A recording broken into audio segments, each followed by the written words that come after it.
Get it. In the meantime, in the past couple of hours, a woman has been pulled alive from the rubble of the factory that collapsed in Bangladesh 17 days ago. Our Foreign Affairs correspondent Lisa Holland is at Sky News Centre to tell us more.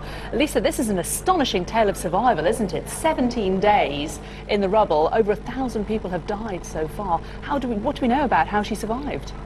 Well, Jane, we think that she managed to somehow trap herself between a fallen beam and a column, which somehow gave her some sort of sanctuary in this collapsed 8-storey building.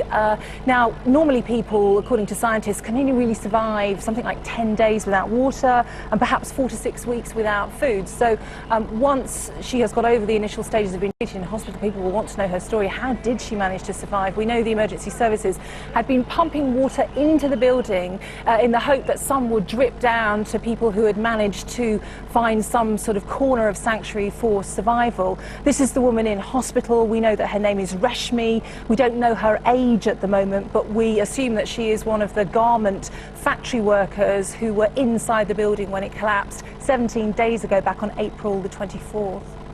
And Lisa, this has of course raised many questions about the kind of conditions that people working in these factories have to survive under. Is there any hope at all that conditions in this part of the world might improve for workers as a result of this?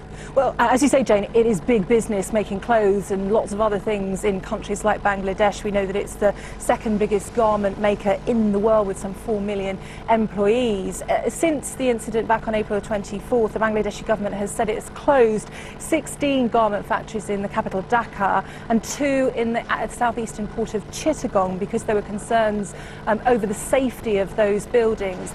It's a long road to travel along in terms of trying to overnight guarantee any kind of dramatic changes in terms of safety, because frankly these kind of big businesses are big business. They make a lot of money, and so there will be a lot of the companies will be looking to the foreign investors to try to make fresh demands.